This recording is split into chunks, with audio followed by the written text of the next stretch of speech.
사실상 나리타 공항과 도쿄를 연결하며 한국과의 관문이라고도 할 수 있는 도쿄 우에노.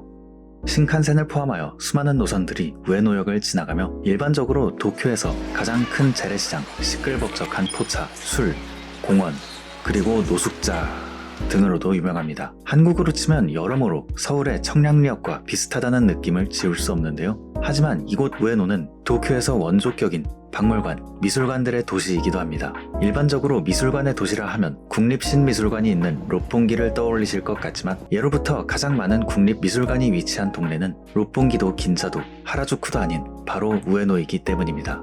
심지어 그 중에는 그 역사적인 중요성과 아름다움을 인정받아 건물 자체가 세계문화유산으로 등재된 곳까지 있는데요. 우에노역 근처의 활기찬 분위기도 좋지만 한 번쯤은 우에노 공원 안의 미술관을 돌아보면 앞으로 우에노라는 동네가 조금은 다르게 보일 것이라 생각합니다. 이번 영상에서는 우에노 공원에서 꼭 봐야 하는 건축물들에 대한 이야기를 풀어보도록 하겠습니다.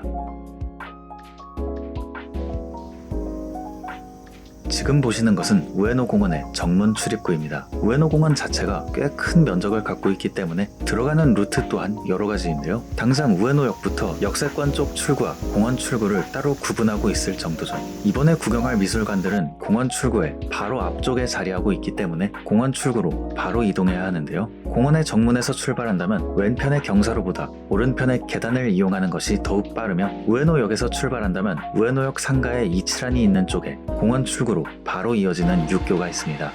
이 길들을 따라 쭉 들어가거나 아예 우에노역 공원 출구를 이용해 나오면 나무들 사이에 벼란간 콘크리트로 뒤덮인 건물이 보이기 시작하는데요. 바닥부터가 콘크리트 슬랍으로 묵직하게 깔려 있으니 와, 이거 큰 거 온다, 심상치 않다 라는 느낌이 바로 오기 시작합니다.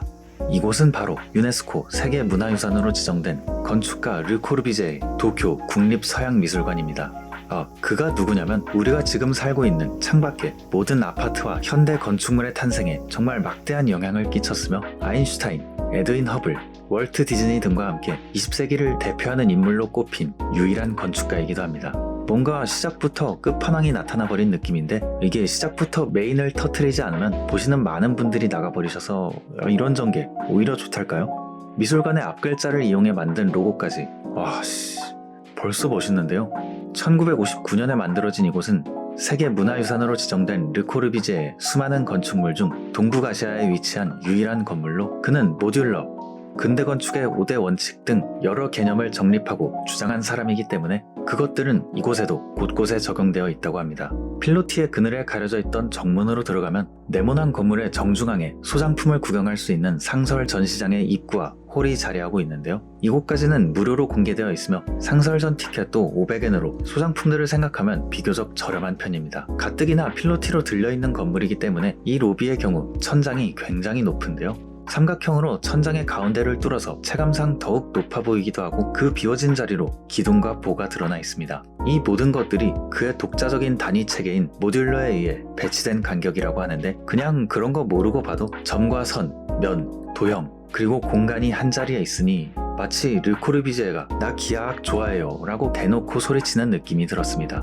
게다가 그 하나 있는 채광창을 북향으로 내었기 때문에 삼각형의 뾰족한 형태와 더불어 더욱 서늘하게 꽂히는 느낌이네요. 이게 로비를 포함하여 건물의 전시장들이 미술관치고는 직간접 자연광과 형광 등이 이리저리 섞여 있어서 같은 공간임에도 조도가 상당히 뒤죽박죽인 편인데 감상에 방해가 될 정도까진 아니었던 것 같아요. 오히려 빛으로 공간을 구분하는 느낌이랄까요? 이 미술관의 구조적인 특징은 교묘하게 나선형으로 이어지는 전시장이 되겠는데요. 르 코르비제의 컨셉 스케치에서 보이듯 이는 추후에 증축을 하기 위한 배열이라고 합니다. 미술관의 규모가 확장되면 확장될수록 건물 또한 나선형으로 무한히 확장될 수 있음을 염두에 둔 것이죠. 이를 두고 무한성장 미술관이라고는 하는데 실제로 이루어지지는 않은 것으로 보아 말 그대로 개념적인 것에 가까운 컨셉인가 일순 생각했지만 이곳의 컨셉과 결이 비슷한 일본의 건축사조 메타볼리즘을 바탕으로 만들어진 건물이 결국 도시의 골칫덩이로 남은 사례들을 보면 개인적으로는 이루어지지 않은 것이 천만다행이라는 생각도 들었습니다. 사실 세계사에 길이 남을 거장으로 기록된 건축가의 작품 일부를 허물고 연결한다는 것이 그 누구도 엄두가 안 났을지도 모르겠네요. 신관 증축을 맡은 그의 제자들도 컨셉 그대로 연결하기보다는 옆에 별관을 따로 지어 올려서 연결했으니 말이죠. 하지만 그것이 결과적으로 본관과 신관 사이에 중정이 만들어지며 당초 계획안이었던 나선형 단순 확장보다 미술관의 프로그램을 더욱 다양하게 만들었다고 생각되네요. 지금부터 중요한 것, 이 미술관에는 전시와 건축물 이외에도 또 다른 관전 포인트가 몇 가지 있습니다. 첫 번째는 지진을 버텨내기 위한 과정이 그대로 기록되었다는 것입니다. 건물 자체가 1959년에 지어진 곳이기에 갈수록 엄격해지는 내진 설계 규제를 충족하기가 힘들었다고 합니다. 하지만 허물고 새로 올리자니 세간의 반대와 원성, 후환이 두려워 그 또한 쉽지 않았다고 하죠. 때문에 여러 차례 대대적인 내진 보수 공사를 거쳐 재오픈했는데요. 현재는 그 결과물을 지하의 휴게실에서 확인할 수 있습니다. 여기에는 기둥마다 주춧돌 마냥 박힌 고무들을 볼 수 있는 작은 창을 뚫어놨는데요. 아니 근데 이런 것까지 굳이 개구멍을 뚫어서 보여주기 위한 공간을 만들다니... 당연히 한편으론 의미 있는 건축물을 길이길이 온전히 보존하고자 하는 그들의 진심 또한 느낄 수 있었습니다. 그리고 이 미술관의 특별한 관전 포인트 두 번째는 1층에서 상설전 출구 쪽의 로비에 있는 그의 의자 시리즈를 포함한 가구들이 되겠습니다. 많은 분들이 그의 이름은 모르더라도 이 의자들만큼은 분명히 어디선가 마주하신 적이 있을 텐데요. 으리으리한 남의 집 룸투어나 고급스러운 카페, 쇼룸에서도 종종 보이기도 하고 아마 스티브 잡스가 앉은 의자로 기억하시는 분들도 많을 것입니다. 이는 르 코르비지에와 그의 스튜디오에서 일하고 마찬가지로 훗날 세계적인 건축가와 가구 디자이너로 성장하는 샤를로트 페리앙, 피에르 잔느레 3인의 합작으로 태어난 의자들로 르 코르비지에의 사람이 앉는 7가지 자세라는 스케치를 바탕으로 샤를로트 페리앙과 피에르 잔느레가 창작의 고통 끝에 만들어낸 의자들인데요. 사실 오리지널의 가격대가 정말 맨정신으로 덜컥 사기는 정말 어려운 의자들인데 여기에서는 마음대로 앉아볼 수 있습니다. 그 외에도 샤를로트 페리앙의 벤타글리오 테이블과 USM까지 쇼룸처럼 주기적으로 가구나 배치 등을 바꾸고 있으니 가구, 인테리어 혹은 디자인을 좋아하시는 분들께는 여기야말로 이 미술관에 더할 나위 없는 하나의 전시장이라고 할 수 있겠네요. 그리고 또 다른 포인트는 미술관의 굿즈샵이 되겠습니다. 이 사람들 꽤 뮤지엄샵의 진심인데요. 유명 회화 작품을 활용한 다양한 굿즈를 포함하여 그 외에도 르 코르비지에와 관련한 굿즈들이 수준 높은 퀄리티로 이것저것 준비되어 있었습니다. 굳이 근본을 따지자면 이름 모를 출처와 이름 모를 제작자의 굿즈보다 그의 재단과 가장 가까이 연결되어 있다고 볼 수 있는 이 미술관의 굿즈들이 더욱 의미 있는 기념품이 되지 않을까요? 그가 주장한 모듈러의 개념을 설명하고 있는 굿즈샵의 입구도 인상적이며 심지어 옆에 있는 식당에서는 르 코르비지에 정식이라는 다소... 이건 뇌절 아니야? 다소 특이한 메뉴도 존재합니다. 어쨌든 이렇듯 건축물 자체는 물론이고 로비나 휴게 공간, 굿즈샵, 그리고 일반적으로 아무도 본 적조차 없을 건물의 기둥뿌리까지 전시물로 활용되고 있다는 점에서 새삼 르 코르비지에가 얼마나 대단한 영향력을 가졌던 인물인지 다시금 알게 해주는 공간이었습니다.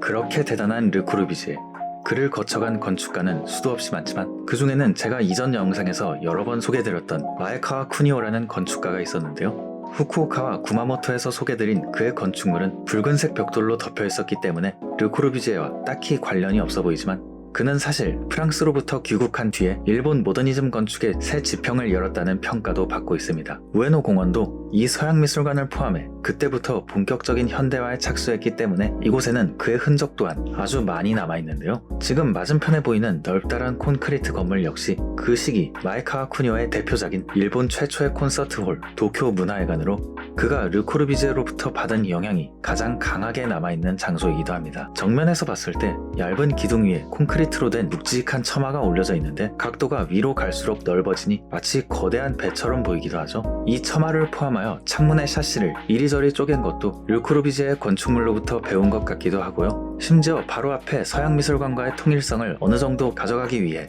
콘서트홀의 벽면은 상당히 유사한 구성으로 이루어져 있죠. 이게 전부 콘크리트 하나만 갖고 만들어져 있기 때문에 어찌 보면 꽤나 칙칙한 인상을 주는데요. 안으로 들어가면 최초의 대형 콘서트홀답게 은근 화려한 기하학 장식들을 구경할 수도 있습니다. 외부에서도 그랬지만 내부에서도 마찬가지로 마에카와 쿠니오가 그의 스승에게 헌정하기 위한 공간인가 하는 생각이 들었는데요. 그 생각이 든 이유는 위층으로 통하는 나선형 계단에서 찾을 수 있었습니다. 창을 큼직큼직하게 낸 다른 곳들과는 다르게 이 어두운 계단에는 작은 창문이 북쪽에 단 하나만 뚫려 있는 것을 볼 수 있는데요. 액자처럼 걸린 이 창을 통해 바깥을 바라보면 바로 그의 스승의 건물이 한눈에 들어오기 시작합니다. 그리고 여기는 우에노 공원에서 국립서양미술관을 완전하게 조망할 수 있는 유일한 장소이기도 합니다. 아니 이 정도면 짝사랑한 거 아닐까 싶은...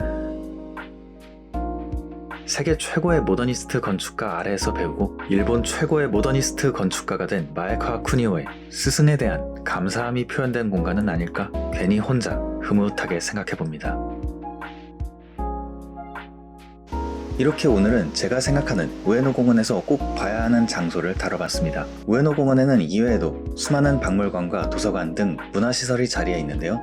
분명히 기획전 위주의 롯본기처럼 트렌디한 전시를 그때그때 선보이는 곳은 아니지만 그렇기에 상설전의 규모 면에서는 독보적인 입지를 자랑하는 클래식 중의 클래식이며 그것이 바로 미술관을 위해 우에노에 와야만 하는 결정적인 이유라고 생각됩니다.